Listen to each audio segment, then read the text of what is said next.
സംസ്ഥാനം ഭരിക്കുന്ന പാർട്ടിയുടെ ഓഫീസിൽ വെച്ച ജീവനക്കാരിയായ മധ്യവയസ്ക ക്രൂരമായി കൊല ചെയ്യപ്പെടുന്നു. സംഭവം പുറത്തായി മണിക്കൂറുകൾക്കകം തന്നെ 2 പേർ പിടിയിലാകുന്നു. ഉടൻ കുറ്റസമ്മതവും. മുഖ്യപ്രതി മന്ത്രി ആര്യാടൻ മുഹമ്മദിന്റെ പേഴ്സണൽ സ്റ്റാഫ് അംഗം. പ്രബുദ്ധ കേരളം ഞെട്ടലോടെ ശ്രവിച്ച കൊലപാതകത്തിന്റെ പിന്നിലെ ദുരൂഹതകളും അതിലേറെ ദുരൂഹത നിറഞ്ഞ അന്വേഷണ വഴികളും പരിശോധിക്കുകയാണ് റിപ്പോർട്ടേഴ്സ് ഡയറി.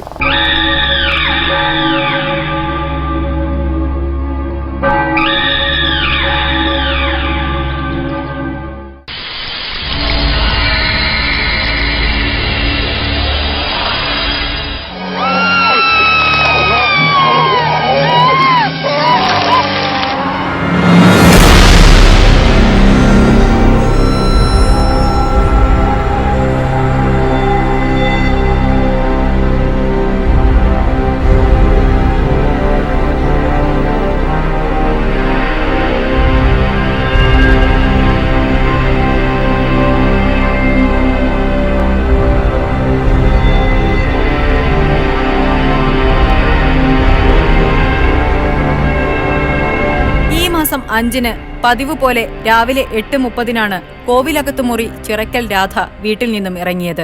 നിലമ്പൂരിലെ തിരക്കേറിയ ആശുപത്രി റോഡിലുള്ള മണ്ഡലം കോൺഗ്രസ് കമ്മിറ്റി ഓഫീസും നഗരസഭാ ചെയർമാൻ ആര്യാടൻ ഷൌക്കത്തിന്റെ സ്വകാര്യ ഓഫീസും മന്ത്രി ആര്യാടൻ മുഹമ്മദിന്റെ സഹോദരപുത്രനായ ആര്യാടൻ ആസാദിന്റെ ഓഫീസും വൃത്തിയാക്കി 12 മണിയോടെ വീട്ടിൽ തിരിച്ചെത്താറുള്ള രാധ അന്ന് തിരിച്ചു വന്നില്ല.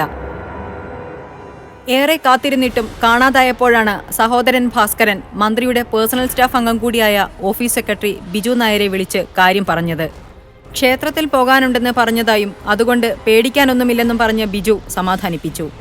എന്നാൽ പിറ്റേ ദിവസമായിട്ടും രാധയെ കാണാതായതോടെ ഭാസ്കരൻ നിലമ്പൂർ പോലീസ് സ്റ്റേഷനിൽ ചെന്ന് പരാതി കൊടുത്തു.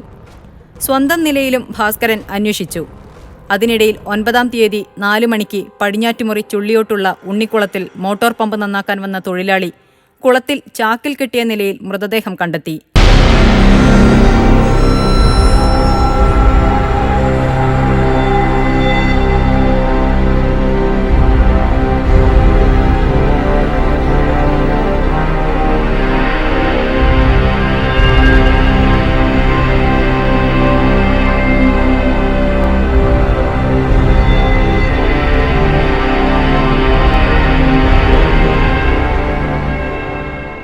വിവരമറിയിച്ചതിനെ തുടർന്ന് പോലീസ് സ്ഥലത്തെത്തി. എന്നാൽ പിറ്റേ ദിവസം രാവിലെ 9 മണിക്കാണ് മൃതദേഹം കുളത്തിൽ നിന്നും പുറത്തെടുത്തത്.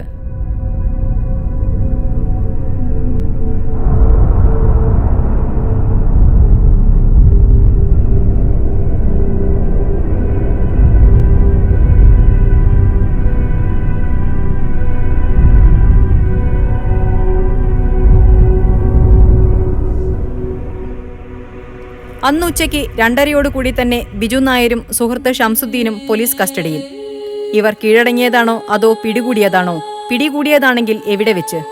ഈ ചോദ്യങ്ങൾക്കൊന്നും പോലീസ് ഇനിയും മറുപടി നൽകിയിട്ടില്ല. പ്രതികൾ കുറ്റസമ്മതം നടത്തിയതായി അന്ന് വൈകുന്നേരത്തോടെ തന്നെ പോലീസ് വെളിപ്പെടുത്തി. രാത്രി 9 മണിയോടെ അറസ്റ്റും രേഖപ്പെടുത്തി.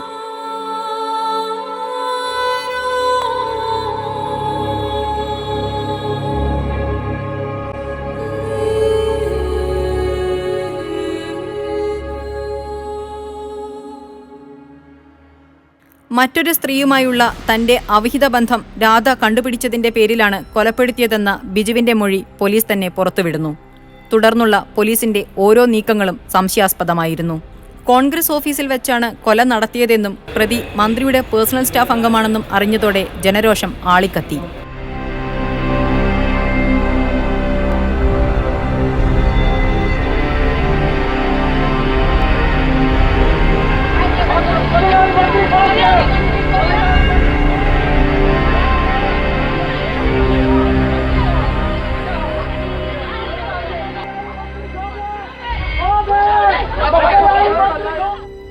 വൈകുന്നേരം 4 മണിയോടെ പ്രതികളെ കോൺഗ്രസ് ഓഫീസിലെത്തിച്ച് തെളിവെടുത്തു. 7 മണിക്ക് മജിസ്ട്രേറ്റിന്റെ വസതിയിൽ ഹാജരാക്കിയ പ്രതികളെ 14 ദിവസത്തേക്ക് റിമാൻഡ് ചെയ്തു. കൂടുതൽ ചോദ്യം ചെയ്യാനായി 7 ദിവസത്തേക്ക് പോലീസ് കസ്റ്റഡിയിൽ വിട്ടുകൊടുത്തെങ്കിലും പ്രതികൾ പറഞ്ഞതിനപ്പുറത്തേക്കൊന്നും അന്വേഷണം നീണ്ടില്ല. അന്വേഷണം തൃപ്തികരമല്ലെന്നും സംഭവത്തിന് പിന്നിൽ കൂടുതൽ പേരുണ്ടെന്നും സഹോദരൻ ഭാസ്കരൻ തന്നെ സംശയം പ്രകടിപ്പിച്ചു. ഇങ്ങനെ പോയാൽ അങ്ങനെ ഇതന്നെ അന്വേഷണം കണ്ടില്ല. ഈ 2 ആളിൽ ഒതുങ്ങി കഴിഞ്ഞാൽ തന്നെ അന്വേഷണം പോവും. കേസും തുമ്പില്ലാതെ കുറപ്പാണ്. രാധ ജോലി ചെയ്ത മറ്റു സ്ഥലങ്ങളിലും പരിശോധന നടത്തണമെന്ന കുടുംബാംഗങ്ങളുടെ ആവശ്യവും അന്വേഷണ സംഘം മുഖവിലക്കെടുത്തില്ല. ബിജുമായിട്ടുള്ള അവിഹിത ബന്ധം കണ്ടു എന്നുള്ളതോ അവർ ഭീഷണിപ്പെടുത്തും എന്നുള്ളതൊന്നും ഞങ്ങൾ വിശ്വസിക്കുന്നില്ല. കാരണം അവൻ ആ ഒരു രീതിയിൽ ജീവിച്ചു പോകുന്ന ആളാണ്. അതിലിപ്പോൾ എന്ത് രഹസ്യമാണുള്ളത് എന്നുള്ളത് ഞങ്ങൾക്കറിയില്ല. ഇപ്പം നാട്ടിലെല്ലാവർക്കും അറിയണ കാര്യമാണ്. അതിലിപ്പോൾ ഇവരായിട്ട് ഇപ്പം എന്ത് രഹസ്യം സൂക്ഷിച്ചു എന്നുള്ളതല്ല, ഇത് പിന്നിൽ വേറെ എന്തോ രഹസ്യങ്ങൾ ഉണ്ടെന്ന് ഞങ്ങൾ സംശയിക്കുന്നു. അന്വേഷണത്തിന്റെ ഓരോ ഘട്ടത്തിലും പോലീസിന്റെ നീക്കങ്ങൾ സംശയാസ്പദമായിരുന്നു. സംഭവത്തിന് പിന്നിലെ ഗൂഢാലോചനകളെക്കുറിച്ച് ഒരു അന്വേഷണവും നടന്നില്ല. പ്രതി നൽകിയ മൊഴിക്കനുസരിച്ച് തിരക്കഥ രചിക്കുകയായിരുന്നു പോലീസ് എന്ന ആരോപണം ശക്തമാണ്. പഴുതടച്ച അന്വേഷണത്തിന് പകരം മുൻകൂട്ടി തീരുമാനിച്ച പ്രകാരമാണ് പോലീസ് പ്രവർത്തിച്ചത് എന്ന ആരോപണം നിലനിൽക്കുന്നു. തിരക്കിട്ട് അന്വേഷണം പൂർത്തിയാക്കാൻ കാണിച്ച വ്യഗ്രതയും സംശയം ജനിപ്പിച്ചു. ചില നിർണായക മൊഴികൾ അവഗണിച്ചു. ഇതിൽ ഏറ്റവും പ്രധാനമാണ് കുളത്തിന് സമീപത്തെ താമസക്കാരനായ സുകുമാരന്റെ മൊഴി. ഞാനൊരു ടാപ്പിംഗ് തൊഴിലാളിയാണ്. രാത്രി 2 മണിക്ക് ശേഷം ഉണർന്നിരിക്കുന്ന സ്വഭാവമുണ്ട്. 3 മണിക്ക് ശേഷം ടാപ്പിങ്ങിന് പോകുന്ന ഒരാളാണ് ഞാൻ. അന്ന് ഇതുപോലെ പതുപോലെ ഒരു 2:15 ഞാൻ കതക് തുറന്ന് വരുമ്പോൾ, മൂത്രമൊഴിക്കാൻ എണീറ്റ് വരുമ്പോൾ ഒരു വാഹനം ജസ്റ്റ് ഇതിലിങ്ങനെ വരുന്നത് കാണുന്നു. നമ്മൾ അത്ര ശ്രദ്ധിച്ചില്ല. ആ വാഹനം ഈ വഴിക്ക് ഇങ്ങനെ വളരെ പതുക്കെ വരുന്നു. ഇവിടെ വന്നിട്ട് ആ വാഹനം ഓഫാകുന്നു. അത് കഴിഞ്ഞപ്പോൾ നമ്മൾ ഒന്ന് ശ്രദ്ധിച്ചു. പെട്ടെന്നൊരു വാഹനം ഓഫായി കഴിഞ്ഞപ്പോൾ ഒന്ന് ശ്രദ്ധിച്ചു. അത് കഴിഞ്ഞ് ആ വാഹനം സ്റ്റാർട്ട് ചെയ്ത് വീണ്ടും മുന്നോട്ട് പോകുന്നു. അതിന് പുറകെയായിട്ട് അടുത്തൊരു വാഹനം വരുന്നു.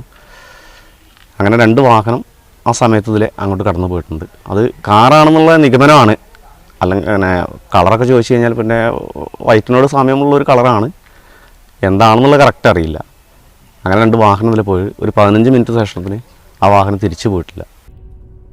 അന്വേഷണ സംഘം മൂടിവെച്ച ഈ മൊഴി മീഡിയ 1 പുറത്തു കൊണ്ടുവന്നു. എന്നാൽ മൊഴിപ്രകാരം അന്വേഷണം നടത്താൻ പോലീസ് തയ്യാറായില്ല. ആരൊക്കെയോ രക്ഷപ്പെടുത്താൻ ശ്രമം നടക്കുന്നു എന്ന സംശയമാണ് ഇതിലൂടെ ബലപ്പെട്ടത്. ദുർബലമായ തെളിവുകളാണ് പ്രതികൾക്ക് നേരെ ചുമത്തിയിരിക്കുന്നതെന്നും ആക്ഷേപമുണ്ട്. 16-ാം തീയതി ഉച്ചയ്ക്ക് 3 മണിയോടുകൂടിയാണ് കൊല നടന്നുവെന്ന് കരുതുന്ന ഓഫീസിൽ പ്രതികളുമായി എത്തി പോലീസ് ഡമ്മി പരിശോധന നടത്തിയത്. 4 മണിയോടെ കുളത്തിന് സമീപത്തെ പരിശോധനയും പൂർത്തിയാക്കി.